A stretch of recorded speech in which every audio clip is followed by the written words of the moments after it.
Welcome back to the show, everybody. We've got an interesting matchup right now because as it stands throughout the day, our first matchup were two teams that were 1-0 facing off.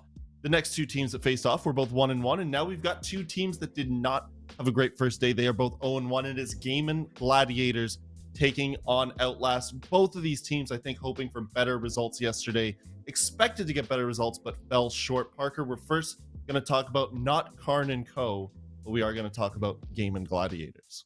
Yes, we are. A roster that a lot of people know the players on. They've been around for ages and they've competed at the top level too. If you look at the roster of Arrow, Beastly, Jolton, Quartz, and Sykes, this is a squad that is better than the performance that they put in yesterday against Aqualix. For those that didn't watch, Aqualix walked away with a 7-4 victory on Clubhouse. There's a litany of mistakes that were committed by both teams. With a team like Gaimin Gladiators, great logo, by the way, I like the two G's back to back. These are, like I said, these are players who've been around a ton. They can rise to the occasion, especially Quartz, who's hot off of that Mirage roster in the NA League. Bad performance yesterday. The top performing player on your screen right now was Beastly. Beastly usually doesn't play a role where he should be your best performing player.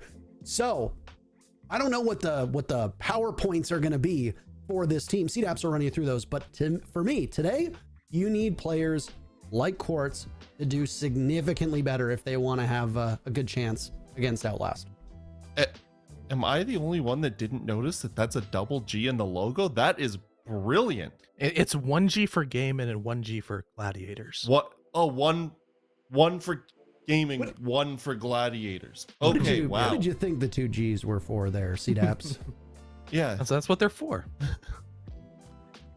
Anyways, moving on to Outlast, another team with a roster we're very familiar with and that didn't quite perform to expectation. Yep, this is a team that you can tout as the people's champion because they overcame adversity and everybody seems to be on their side as a good underdog Cinderella story because they had their Challenger League spot stripped from them. Then they earned it the good old-fashioned way all the way through quals, and mainly because of their two new pickup, Tra and Woos. Tra started off really strong and was showing a lot of that energy that we saw in the relegations match and that we didn't get to see in quals, but apparently was there from the screenshots that we saw. He was just dropping 20 bombs all the way with Woos right by his side. However, Woos, he wasn't by his side in that game against ATK just yesterday, and hopefully for their sake, they can get both of their fraggers churning out all those kills, taking all the space, and putting a lot of pressure over towards Gaimin. Connor, wouldn't you almost possibly liken them to a couple of pro players as well? I think that was something that you did yesterday, right? I tried to hype up the heist, but Almost. It didn't really work. Almost. And the duo that we need to talk about for Gaimin is that Quartz and Sykes need to be activated. Both these players, they were bottom of the scoreboard, not doing too well in the entry round, just getting absolutely eaten alive by Psychosis on the side of Aqualix. It was rough. It was not good. And that's definitely the biggest point that they need to just improve upon. Because even on their defensive side, they didn't fall off their roams, and all of a sudden it was just Beastly and maybe Jolton left alive in like a 2v5. The hope would be, Parker, that when you're looking at, not only the names on this roster, but their history with each other, they should be able to turn this around. Yeah, like I said, this is a roster that is better than the result yesterday, but time and time again, we will see experienced former T1 or experienced former T2 players come together and make what I would call, for all intents and purposes, a Challenger League super team. And it just doesn't work out. Either you've got too many cooks in the kitchen, maybe there's poor communication, maybe your roles don't mesh, maybe there's a reason why some of these players aren't competing at a T1 or a T2 level anymore. Their skills have just fallen off. I mean, there's only one game on the books for Gaimin Gladiators. So we can talk about how, oh, well, Sykes and Quartz need to be activated, which is correct. And I was right, by the way. I said that. I would like some praise for that. I was correct on that one. But from one game, there's not much we can extrapolate. So maybe they have a bounce back game. Maybe it was just a bad map for them. Map veto could potentially change that one around. We'll see. Yeah, and maybe if it doesn't go well, they will change that GG to a KK cooks in the kitchen. I know it's a bit of a stretch, but maybe we'll be able to do it. Moving on to Outlast, Connor. Cook is spelled with C. I know, Yeah, but it's you got to definitely make with it a C, fit for the joke. I know it's not with the... You could switch it around. It ends in a K, so maybe the end of cook and the beginning of kitchen. I don't know what you're saying, Whatever. but the one thing that we need to know is that Outlast, please utilize attacker repick. There were too many times that their attacking lineups were not good at all, and there is no excuse under the sun as to why you should not have the right utility when you can drone out the site and custom tailor fit your attack to it. We saw so many times that they'd be bringing a thermite down for a basement attack on Oregon and struggle to not be able to get all the hatches in multiple areas of control and not have enough burns because you don't have flashes when Habana was up. That was annoying to watch. And the most annoying thing was that Outlast would find success in the early round on a consistent basis. However, they didn't really have that transitionary period, where you stop, you take a break, you re-drone and kind of regroup as a team to know exactly what you're pushing into. They would just skip a couple of steps and get punished. Now, when we are in a best of one and we have to decide on a map, Parker, you get one shot, you get one chance. I thought you were going to make a one-shot joke originally about the team, and then it sounded like you were going to say one opportunity, because that's what they have right now, Jim. Theme Park and Bank are off the board. I know you're going to get tired of us saying this, but until we see teams bringing Theme Park, Border, and Skyscraper into the fold as part of their map pool, we're going to have to highlight it every single time this map veto comes up. These are the 3 new maps that have been added to the map pool. Hell, teams were even talking about how Bank being brought back in after the small tweaks just a couple stages ago is still a new map. And plenty of teams at the 6 Invitational at a tier 1 level also talked about how they hadn't really started to strat out Bank yet. Well, good news. You got 3 more to go. Unfortunately, we're not going to see any of them. Theme Park, Border, and Skyscraper have all been banned out. Oregon is banned out as well. We saw Chalet earlier today. Am I going to call it? We're going to go to Chalet? Yes? No? Show me? So this is the same thing that happened last time. It's the exact same thing that happened last time. We're going to go to Villa. It's a coin flip. Again, I thought we were going to go to Bank. Was it Bank last time? We didn't go there. We're going to go to Villa here. This will be a very interesting map for me. Attacker repick giving the attackers an upper hand that they didn't have before. Villa historically a very friendly map for the defenders. I wonder, Connor, what is the thinking? Do you think maybe early on in the season, I would think that this would be the best time to get those maps that you're uncomfortable with out of the way. It's a fresh slate. You go down by a matchup. It's not the end of the world. Whereas maybe when you're fighting for points later on, why do they seem to just stick to those maps that they're comfortable with? I don't know, especially with Gaimin Gladiators being a team that has been together longer than Outlast, who had to go through quals. They kind of have no excuse to not have those maps in their repertoire, and I actually wanted to change my vote. I'm going all in on Outlast for this one. I don't think the Gaimin Gladiators are going to be able to keep up. Even though, don't they, Connor, they're historically pretty good on this map, though. Last time I remember Jolton playing this map, he shoved his face in a mirror window with 20 seconds left with a diffuser in like a 4v1, and they lost because of it.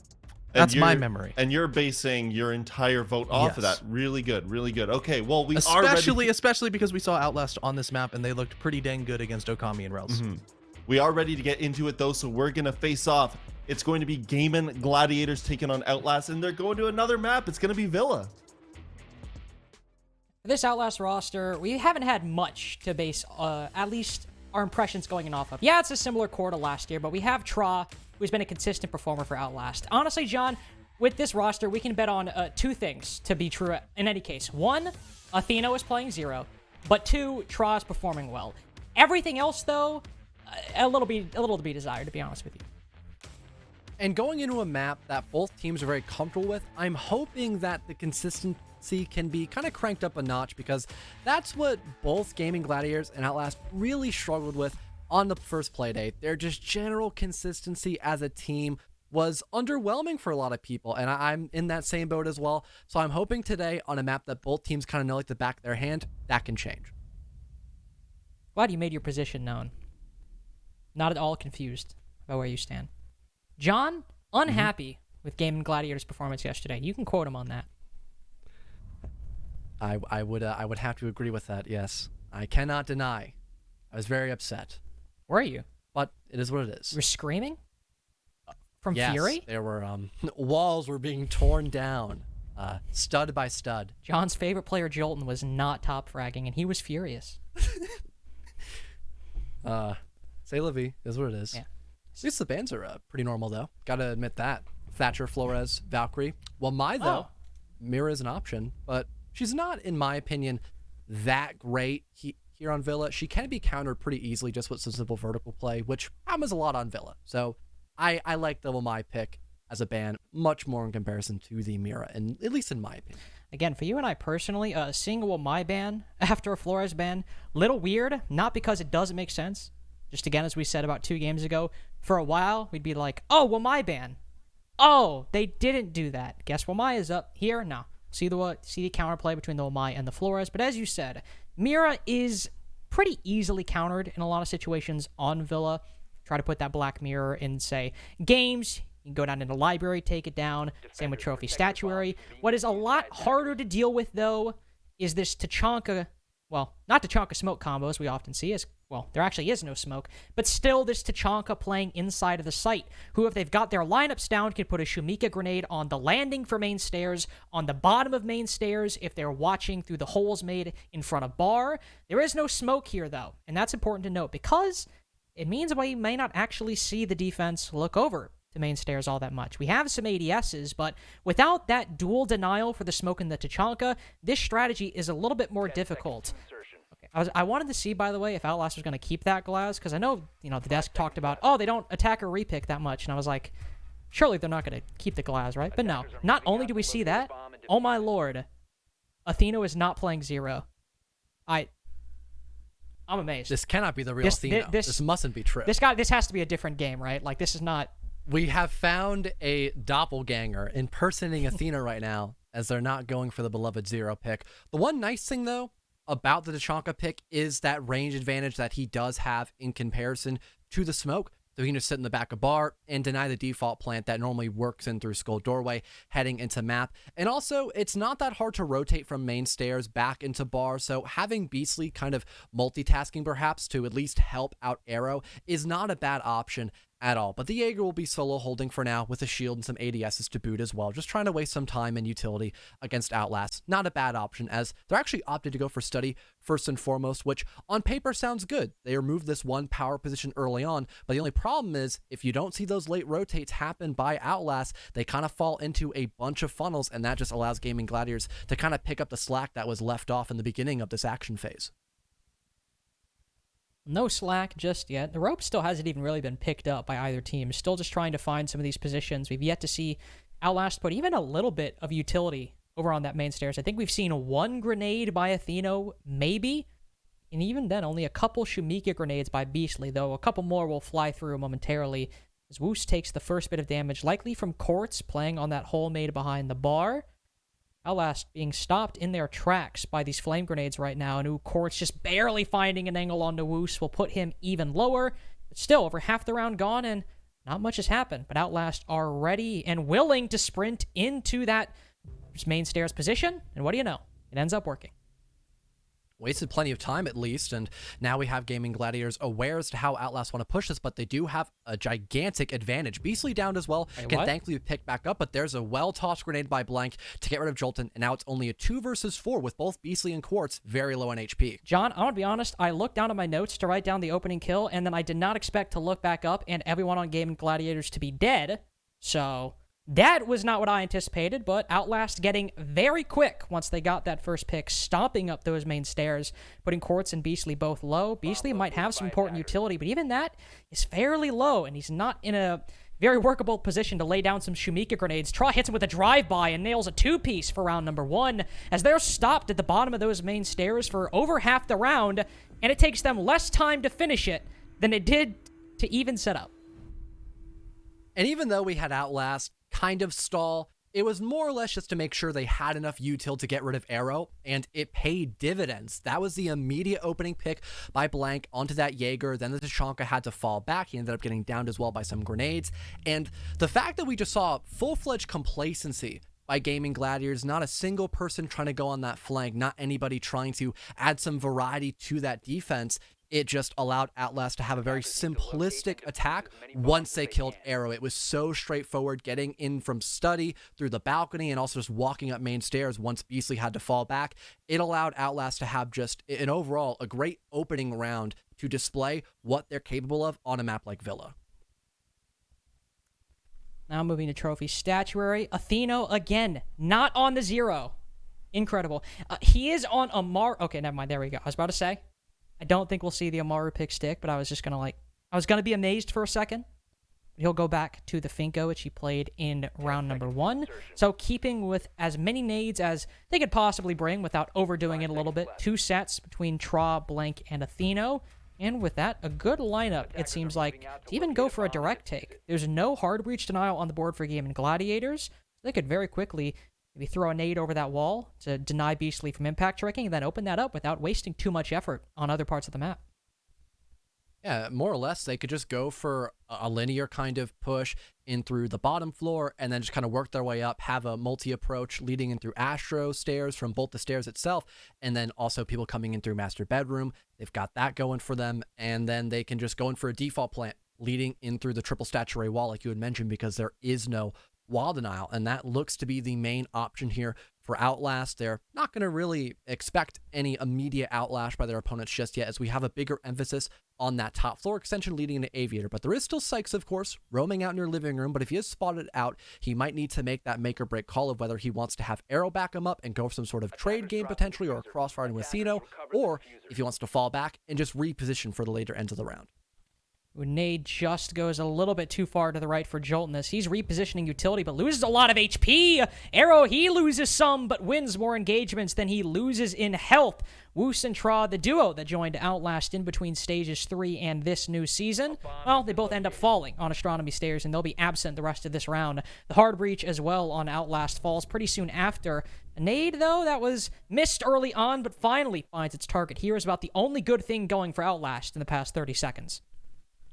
The fact that we didn't have anybody try to burn through util on the Astro window or even play there to begin with, slash have any type of information on Arrow's position, did allow him to find basically 2 free kills, and now just able to reposition, even moving further back in the site as well, just to kind of play for that man advantage, as it's only Athena and Blank left. They have 1 drone and the Geminis to gather this information, and still both 1 nade in the pocket, so there is a chance to equalize things in this last minute, but they have to be almost completely perfect to a T to make sure they can get that 2 versus 2 position and still have a fighting chance to have this round still be a win in their back pocket. It is so unfortunate for Athena. We knew that where he was aiming initially, that would have been a kill right there. That's 2v2.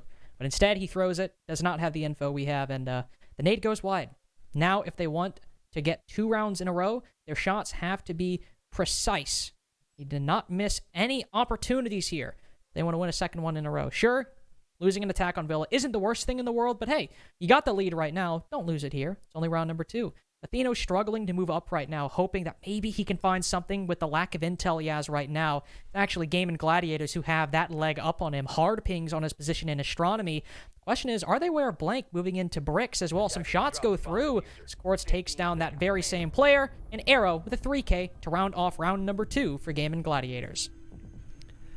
And again, I mentioned this on the last best of 1 matchup, kind of jumping the gun. We didn't see that a lot, at least for the last team of Card & Co. But for Outlast, they did that almost textbook. They got way too carried away and wanted to immediately try to flush out anybody that was playing on that middle ground in their living room, for example, and also Arrow on Astro without really having a full idea as to how they wanted to approach that. And for Outlast as well, they didn't really have any type of backup plan in case things went south when trying to take care of Arrow. They didn't have anybody in Master Bedroom in a quick enough time to play for that cutoff angle. They had nobody playing for util. And again, I'm quite positive that nobody even droned out Arrow, and they only figured out he was on Astro Stairs when he found the opening kill favoring Gaimin Gladiators. So a pretty big lack of proper situational awareness there by Outlast really did cost them a lot of blood, and that was just one of the main driving factors that kept Gaimin Gladiators in the driving seat in that past round, Carter.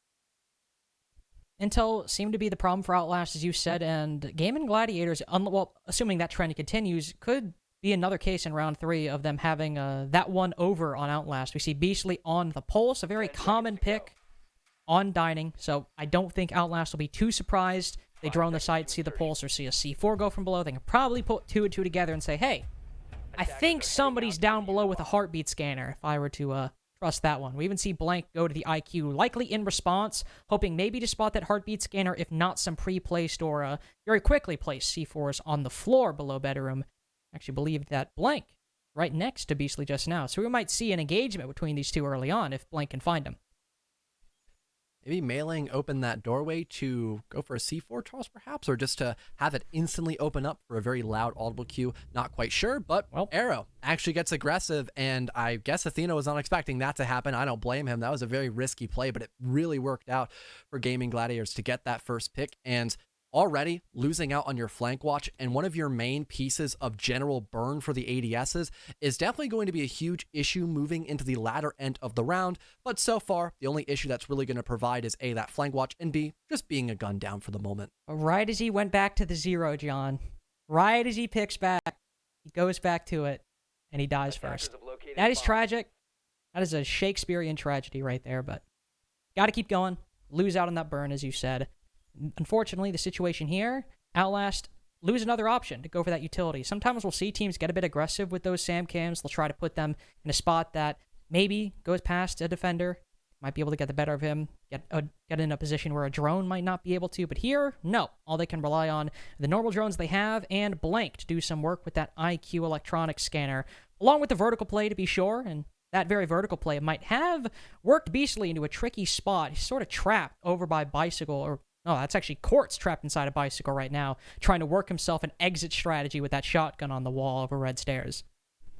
And I like how for Gaimin Gladiators, they are not fully complacent on just sitting completely in the site and letting this vertical go down. They are actually still trying to lurk a bit on this first floor. They have crossfires established. So even if we see some aggression by Outlast try to work a pick like we saw there, there's a high chance of a refrag. But in that position, Woo's had so much natural cover that the trade is not possible. So things are actually equalized here with Outlast not really in any lead, but at least they deny the man advantage for Gaimin Gladiators for the time being. And whatever small microscopic lead they had, undone by both Arrow and Jolton, tag teaming Woos with a toxic canister and 416 bullets. Tra tries to send a nade down, but I think it actually doesn't even go through the floor and gets caught on the rafters. He's got to pull back, try to rework that angle with much less utility. Arrow is just waiting, hoping that somebody walks over one of those holes above him. Maybe Gaimin Gladiators are looking a little bit too high, as Jewel, sure, on 1 HP, is slowly moving his way into sight, and has done so progressively, but he's right in the middle of, well, Arrow's line of sight, and Jolton might fall, but Jewel was certainly not making it difficult for Arrow in any way, shape, or form to shut down that plant. As Blank falls soon after, Traw sprints right into Sykes' spray, and it's 2 rounds in a row where Arrow gets a 3K, aided by one of his other teammates. And again, I briefly mentioned the crossfire capabilities. The team play there was phenomenal by Gaimin Gladiators. They did not have anybody go for solo peaks almost every single time we saw an engagement in that last 30 seconds when the execute was finally happening by Outlast. And that allowed just that sigh of relief that they had at least the potential for a trade, even when they had the man advantage, which honestly, when you have the man advantage, that's all you need to do is play for the trade game and force your opponents to make that first move, which is exactly what happened. We had Jewel entering the site first, who was the person who was lowest on HP and had the case. So they weren't trying to work a pick. They had to go for a plant position with really no proper coverage, and that allowed Gaimin Gladiators to exploit the fact that A, they were low on resources, and B, low in HP, again, especially for Jewel, because he was one shot away from being put in the dirt. Still can't get over that. I was like, my mind initially was like, oh no, Arrow TK Jolton. But then my human brain was like, oh, well, I mean, Jewel is literally right there. Like, what's that going to do? So, a little scared initially. Then, yeah, it was pretty easy after that one. AVG has been the only site where Outlast has found success so far, and it was success that didn't really seem like it was happening until the round was pretty much over. They stood at the bottom of that main stairs for quite a long time. Then all of a sudden, Arrow fell, and then everyone on Gaimin Gladiators fell, except Beastly and Quartz, who were both on 1 HP in a 2v5. So Outlast, when they did win this site, they had quite a bit of success. Gaimin Gladiators right now are running back the exact same setup they did before. So surely Outlast can get a handle on this one, especially with some new tools in their arsenal.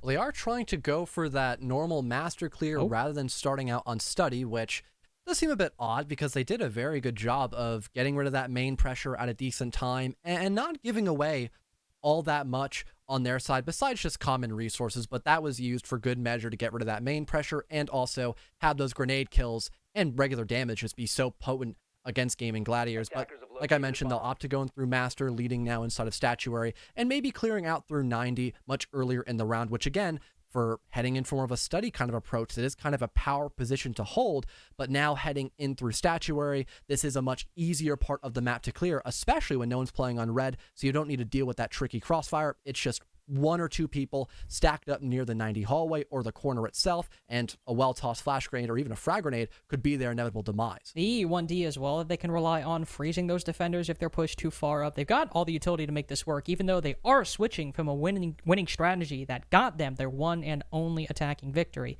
So far, they haven't met much resistance. They'll just continue sending some drones into the site and not finding anything there. Tra hoping that maybe Sykes will stick his head in the study doorway and he can get an easy, free opening pick. But Tra's not doing it. Well, neither Sykes, I suppose. Neither really moving whatsoever, just holding their positions right now. As Outlast continues their slow march up 90 and maybe down books later on, but Gaimin, they're just waiting for Outlast to make the first move. There goes the first of many lion scans. A small opening made in the middle of the hunting wall, nothing to actually enter through, and only a small opening again just for maybe someone to find a kill perhaps, but no one's overtly swinging that just yet on the attacking side. Kind of a standstill really for Outlast. Eventually they'll get at least somebody to rotate up inside a study balcony to maybe deal with Sykes, but so far it's just really the combo for the Storm, and eventually that Storm will finally be approached upon, at least by Outlast, as they really need to work for this pick by Sykes, but oh no, he catches the Haban off guard. Wow. And that one rotation has completely failed Carter. Honestly, pretty smart play by Sykes. Takes advantage of the sometimes relaxation attacking teams get when that EU1D goes out. He says, oh yeah? I know there's going to be one study player. Don't be calm. Always have your head up. And, well, he certainly will cement that lesson in Jules' mind. That was not the player with the diffuser, thankfully, but that was your player to watch the study rotate. And with Quartz getting active inside of the site, same with Arrow as well. Outlast do not have a lot of good things going for them. Atheno is forced to send it through an Aruni gate, and he can't even contemplate, can't even decide on what angle to watch in that 1v4 as Gaimin take their third round in a row.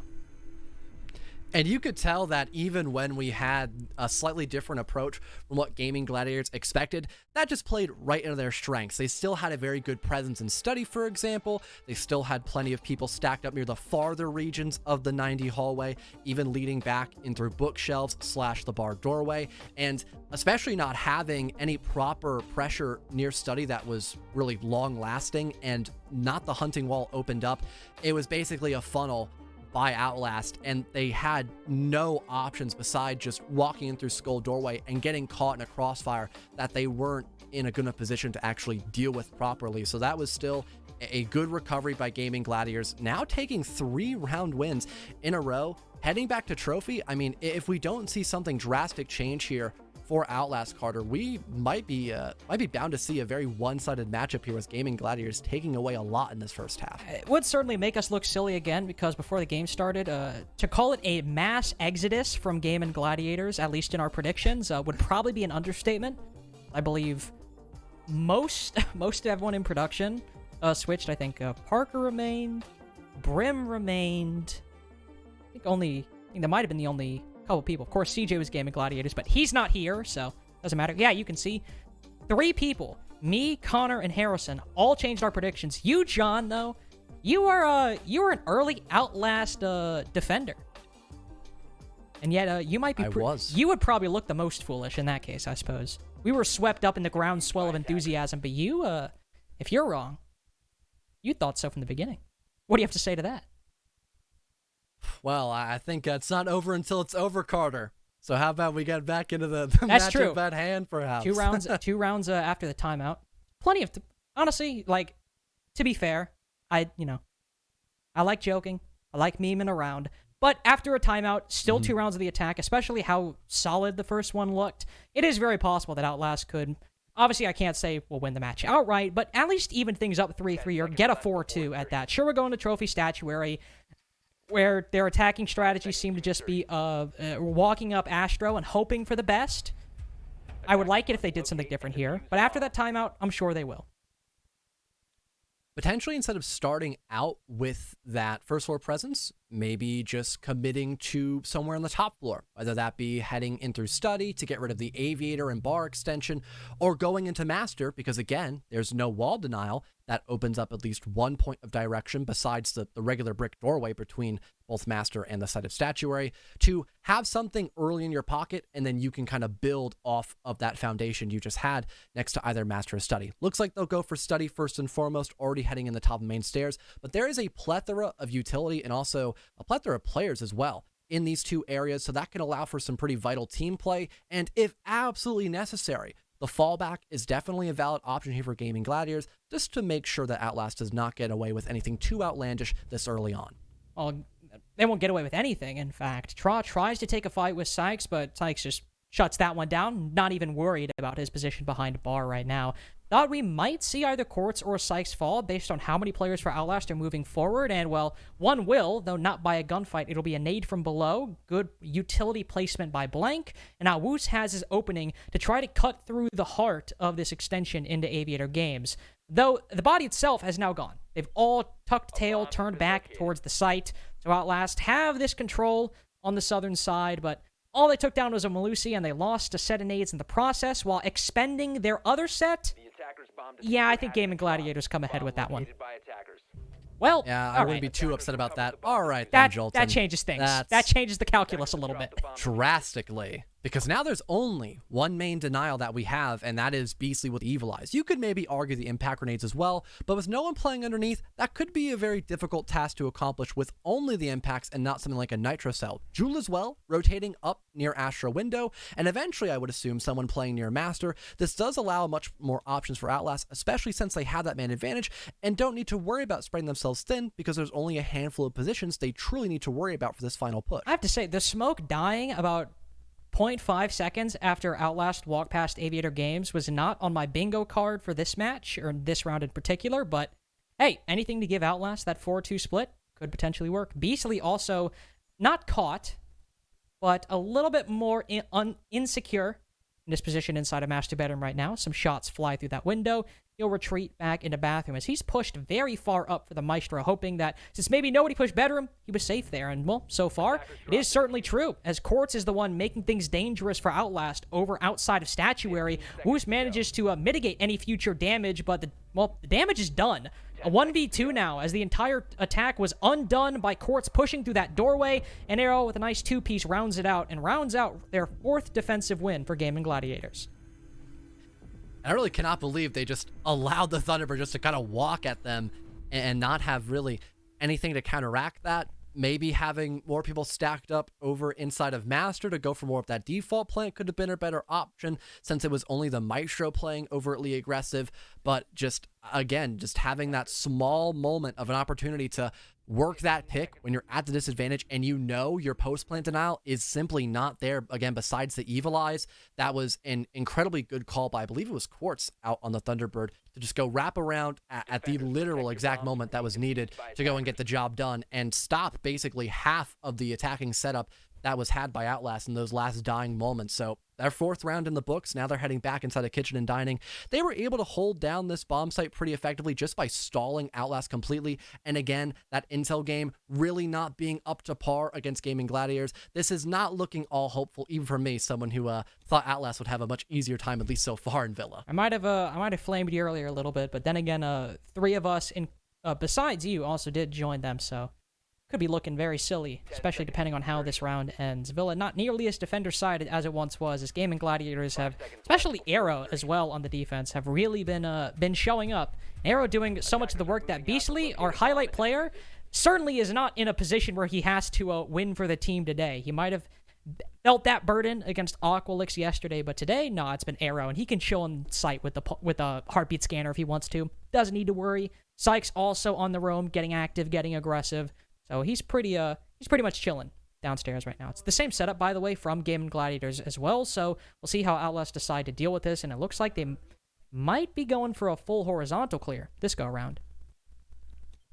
Well, they do have the sledge. Playing for vertical is not a bad idea. It does seem like at the beginning they might want to apply more pressure in through living room, deal with that lurk that allowed for multiple crossfires to be had towards the last minute of Kitchen when it was first in play by Gaimin Gladiators. Then maybe after they kill those players like Sykes, for example, or at least force him back in the site, they could then work their way up above, go for that vertical, but they could completely ignore it as well. They might not want to deal with the multiple sets of nitro cells on the board by both Quartz and Beastly, and instead they just want to go full horizontal and then have a late rotate leading into Pantry and also Laundry to have still that multifaceted approach, but without having to need the vertical in that equation. Sykes does need to be careful right now, as yes, Tra, as I was about to say, right on cue, Tra is down below, waiting for the defenders in living room to hop down that hatch. So Arrow has probably made the decision, he's staying here, even if it means his death. Quartz is close by and makes things a little bit easier with Tra now down, but Arrow quickly falls thanks to Atheno. Jolton also outside, pushed very far up outside of the site by living room. We'll see if Outlast are a bit better on their intel game here, and if they've spotted Jolton playing in this position. Still have him there, though, and a shield as well, so if a nade potentially gets tossed out, that does give him time to fall back and most likely get caught in the shield and not the player himself. The cast canister will get tossed out as well, buying him even more time and maybe allowing Gaimin Gladiators to get extra aggressive and properly rotate around to make sure that they actually have enough force to stop this push by Outlast, because once again, they have the man advantage. They just need to make sure they don't get tunnel vision and force on more than one direction, and there goes the tunnel vision and the isolation to now give a great equalizer for Gaimin Gladiators. That's payback for using the Russian reflex sight on the R4C. That's what I would call that, because that is a very weird combination. Woos makes things a little bit easier now, keeps the man advantage, takes down Jolton, playing in that position, but Quartz is looking to retake the very ground that Outlast just fought so long to make, but no. Atheno turns around at the exact right time, cuts down the mute as he makes his way through living, but Beastly is not without help. He's got some intel on the player down on the bottom of Astro stairs right now.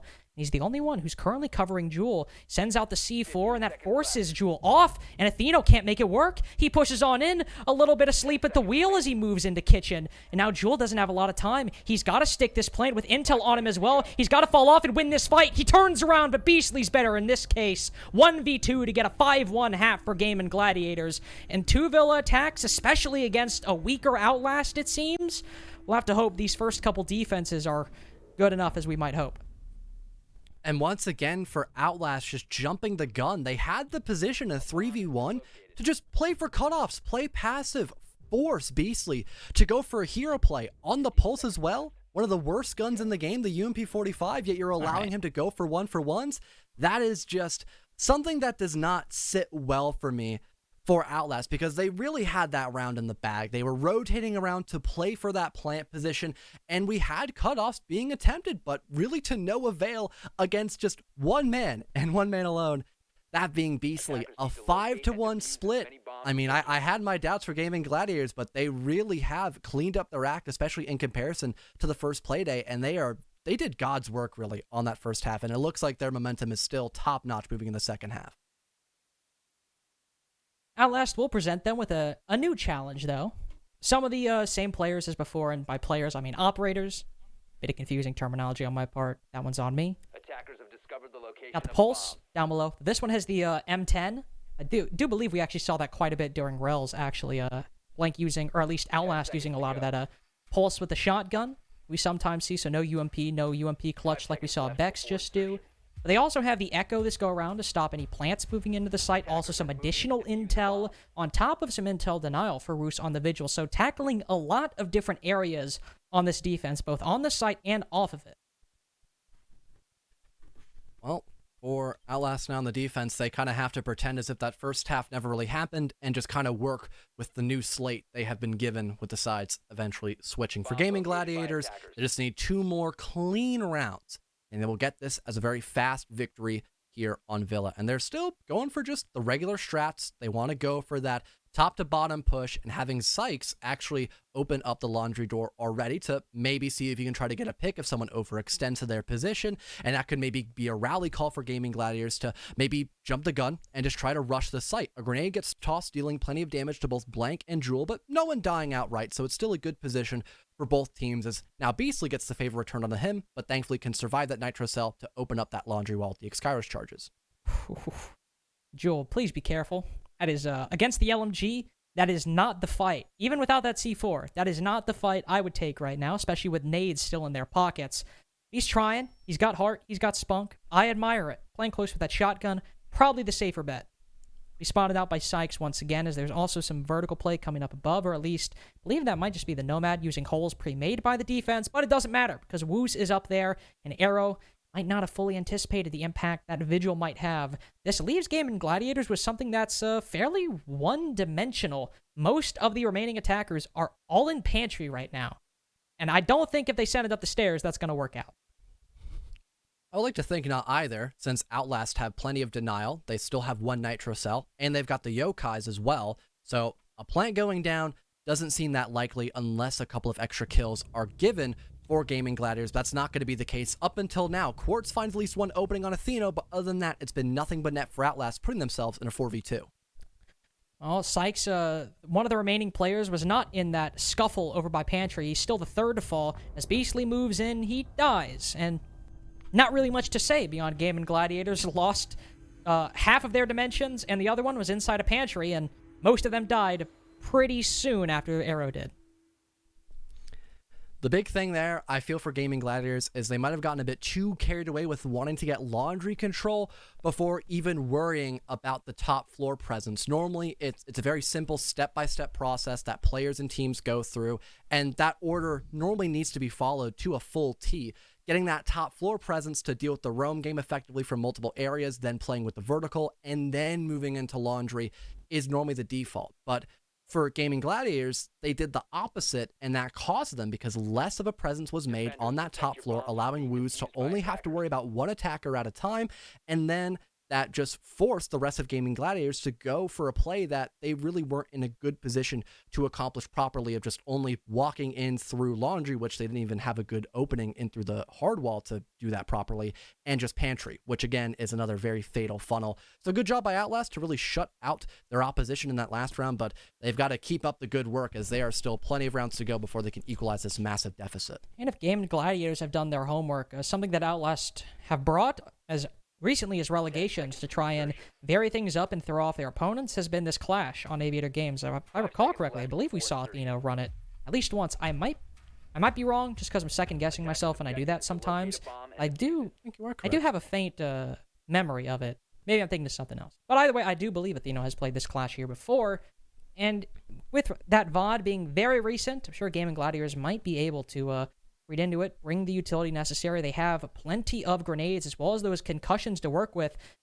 But maybe they're going for main stairs. I don't know. They all vaulted through that window very quickly, and they're all bunched up very close together inside of living room. So maybe they were just getting in the building quickly. I don't know. It looked like very aggressive just to get that initial bit of map control.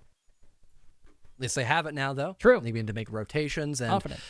potentially get ready to go for some grenades. They've got 6 of them, so they can just throw them out underneath, and that could catch a lot of the anchor game off guard, especially if they kill somebody like the Clash or the Smoke, for example, that have a lot of good time waste potential, or maybe even just catch somebody like Blank off guard. They've got air jabs deployed, so going for that flank is very risky, and that might not pay off in what Outlast probably anticipated moving into this 8th round. So again, there are plenty of options here for Gaimin Gladiators. They just have to remember the step-by-step process, and at some point, have someone perhaps late rotate around near red stairs or near the back of 90 to make sure they don't end up funneling themselves like they did on the kitchen and dining attack. First nade goes out. Now, Jules' position a little bit more difficult to play, but that's pretty much it.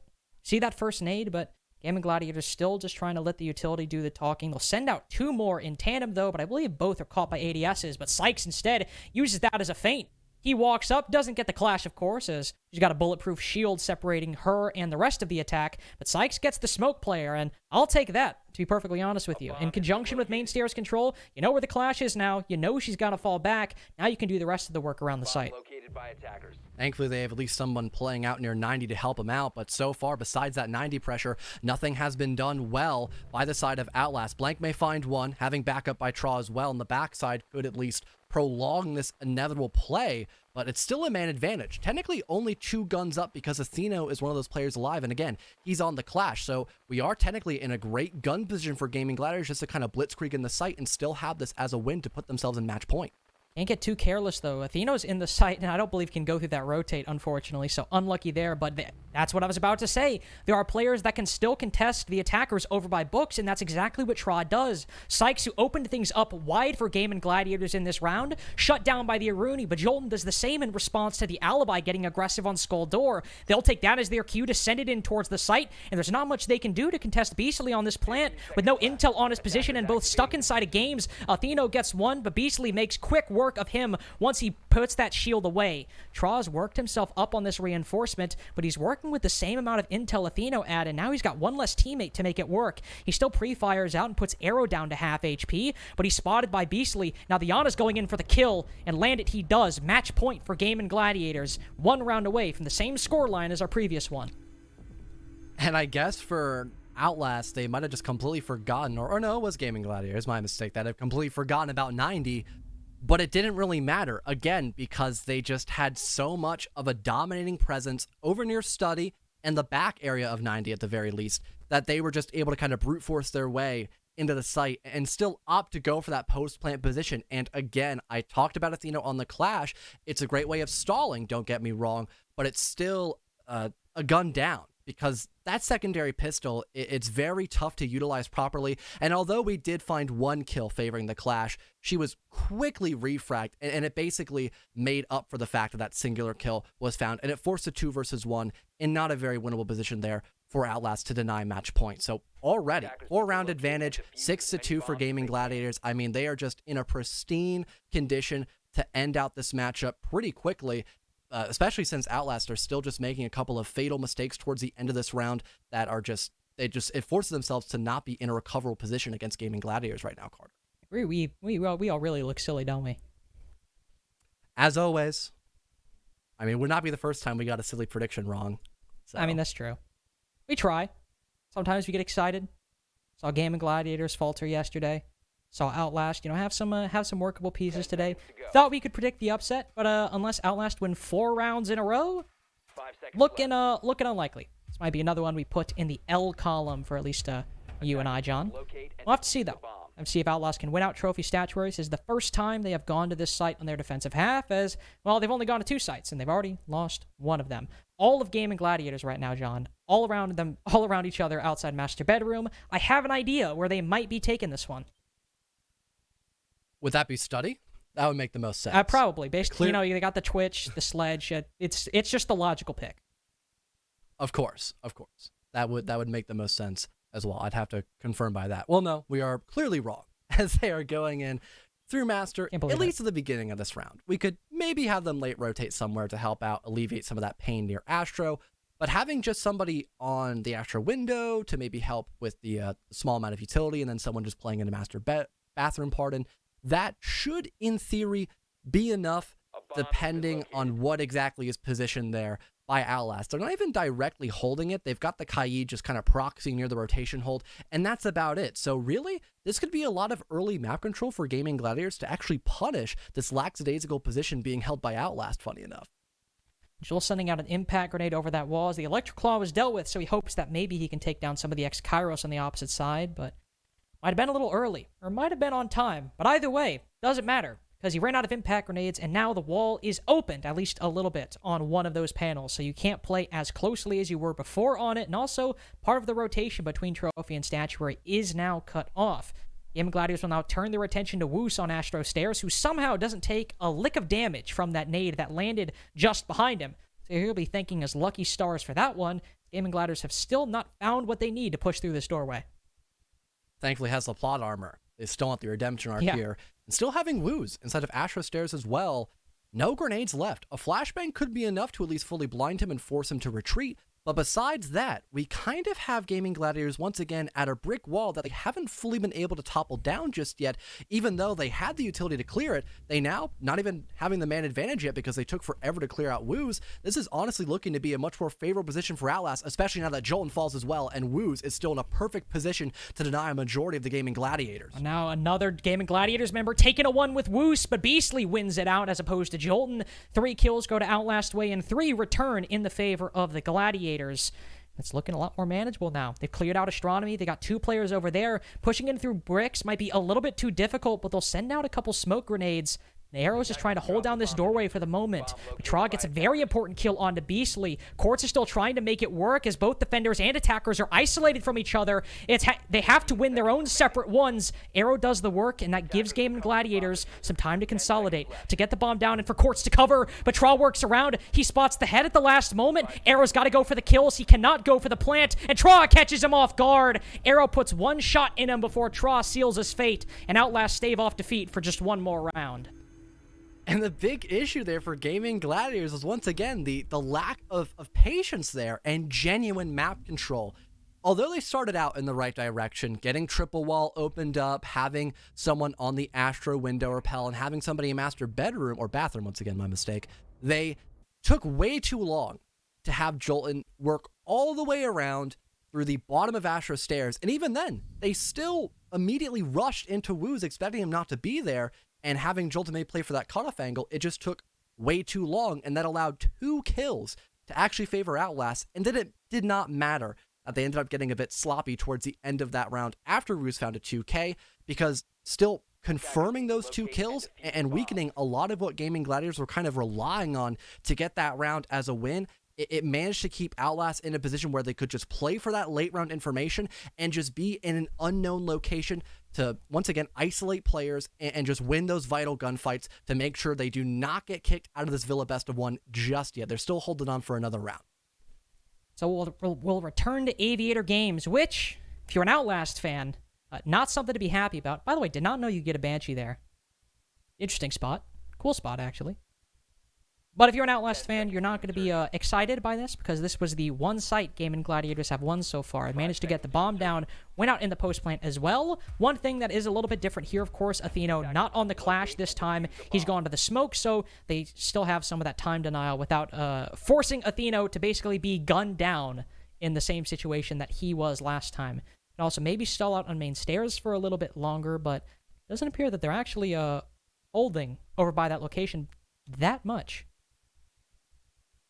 Glad to see that Athena is not in the Clash. I feel like it had more problems than it did actually benefits for Outlast. I feel like it forced them to want to hold on to main stairs for far too long, and that lost one of their most important players, which was Jewel in the smoke. So much denial and time waste that can be had on that operator. It really did start to spell defeat there for Outlast, and losing out on Jewel once again, funny enough, this time on the other SAS operator of the Mute, is already a bad sign here, a bad omen as if for Outlast, but at least it wasn't on something as powerful as the smoke. It was just the Mute, who only had a pesky nitro cell. Yeah, if you're an Outlast fan and you were shaken because of the site selection, because of who just died as the opening pick, you are probably very worried at where this is going. Woos also caught just completely motionless on a drone inside of Living. So, again, if you were shaken before, you were quivering after, you've probably fainted at this point, and you are very worried for how Outlast can win out round number 10. Because they're down 5-3. Blank is facing, or about to face, quite a lot of utility behind this shield on top of main stairs, and the one play they tried to make, which was Tra peeking master bedroom, did not really pan out all that much. Now, Gaimin Gladiators will start making their way up main stairs, and they're just one step closer to 7-3. Only one Toxic Hamster left as well here for Athena. Main pressure gone too for Outlast. They are really limited on options, and also the player count too, quite literally 5 versus 3 with Gaimin Gladiators just taking their time actually and having that proper patience. A nade gets tossed by Beastly as well, and now it's only a 5 versus 2. Outlast are in such a bad position, and now leaving only Atheno left to stand. He's full white in the middle of 90 as well, and he gets quickly taken care of by Arrow. It's a flawless round for the Gaimin Gladiators as they end out the series 7-3, I believe it to be. Yes, 7-2-3. We were wrong, obviously. Gaimin Gladiators having a complete turnaround from where they were yesterday against AQ. Looked like they really couldn't get anything going against players like Psychosis and Rice, but today, Gaimin Gladiators were able to make it work. And what do you know? Beastly still not at the top of the leaderboard. He didn't have the most kills, but he was tied for the second most with one of the players on his team. So, hey, he can perform even when his team isn't getting smoked. And I respect that. So, overall, good job to Gaimin Gladiators. Good turnaround from yesterday. Want to make it quick? Let's see what the desk has to think about Gaimin Gladiators going from their 7-4 yesterday to their 7-3 victory today over Outlast. I think it's only appropriate, Connor, that I start with you, given the fact that you wanted to switch your vote from Gaimin Gladiators over to Outlast. This was a team that, yeah, we might not have, although I did vote for them, we might not have expected as much from them today, given their performance yesterday, but this was a 180-degree turnaround. Yeah, the attacks for Outlast were just rough, to say the least. We saw it a lot on Oregon yesterday against ATK, and then when you come up against the Gaimin Gladiators, who are experienced but weren't necessarily showing the best yesterday, I thought maybe just for a second Outlast would have been able to fix a couple of their issues. But man, oh man, I was wrong, because Gaimin Gladiators just came out dominant. They got a 5-1 split on their defensive side of Villa, which Villa sure can be defender-sided, but there's not really anything in the bans that should indicate, yeah, this is a super, super weird matchup. At the end of the day, Gaimin Gladiators just came out swinging and they looked good. Parker, what are you doing with your arms? 100% success rate so far. We call this, ladies and gentlemen, we call this the CDAPS special. If you remember, when he came to the NA League, remind me, CDAPS, what were your predictions when you were on the NA League?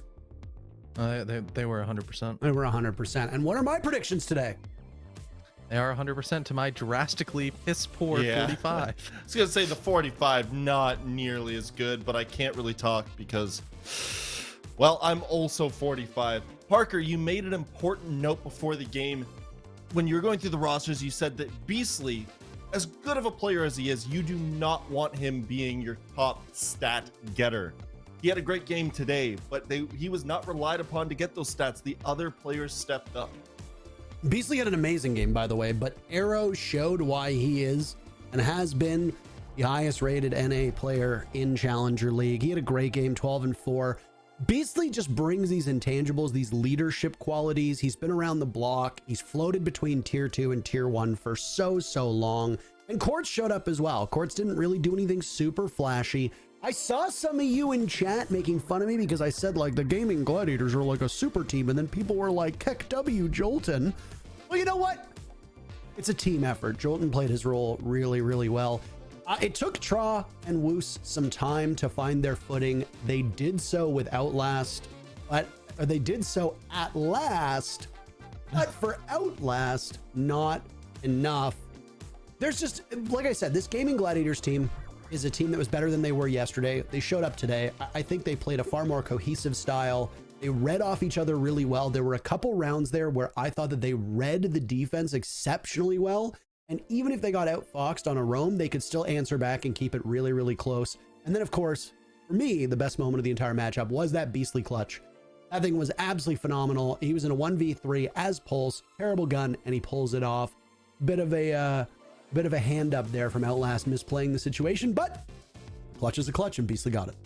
We were definitely freaking out behind the scenes at that play. Connor, Outlast, definitely a lot of issues. There's still a lot more games to play in this stage, but going down 0-2 this early can't be good. What do they need to do to turn things around for themselves? Their attacks just don't have the synergy that I would like to see. It almost feels like if Tra and Woos don't just go in and kill everybody, it's just never going to be a good attack. There isn't really a supporting cast. There's a lot of separation between their entries and their flexes. The transitionary periods are all off. The drone intel isn't necessarily the best, and it's almost like putting all your eggs in one basket, and then you drop the basket off the side of a cliff and it crashes and there's yolks spreading everywhere, and it's not good. No, not good at all. Parker, Gaimin Gladiators, and when we get to the interview, this will definitely be my first question for them. They're finally finding that cohesion. We thought we were going to get it yesterday. These are experienced players, and as we said, experienced with each other. What does it mean to find this cohesion this early on? Because you worry when you don't see it in the first game that it might not come, but it did finally find its way through. It did, and I mean, it's hard so early on to really make sweeping statements about teams, right? It could be that Gaimin Gladiators right now aren't actually as cohesive as they will be down the line, Jim. It's just that they are so talented on their own. And one of the beautiful things is, you know, even if you want to make fun of a player like Jolton, but you look at players like Arrow and Jolton and Beastly and Quartz and Sykes, because they've been around so long, they can slot into roles quite easily. Again, this goes back. If you've got a good style of comms, if you've got a good IGL and egos aren't taking over, if everybody plays their roles correctly, you're going to have a huge leg up on half of the NACL teams that have never even come close to sniffing tier 1 and never come close to sniffing NAL. So that right there gives you a big advantage right out the gate. The cohesion can come later on down the line. It certainly looked like Gaimin Gladiators were a lot more cohesive today, and they got the win because of it. Well, we're going to speak to that cohesion with Quartz right now. We're going to throw it to a quick interview and ask him some questions.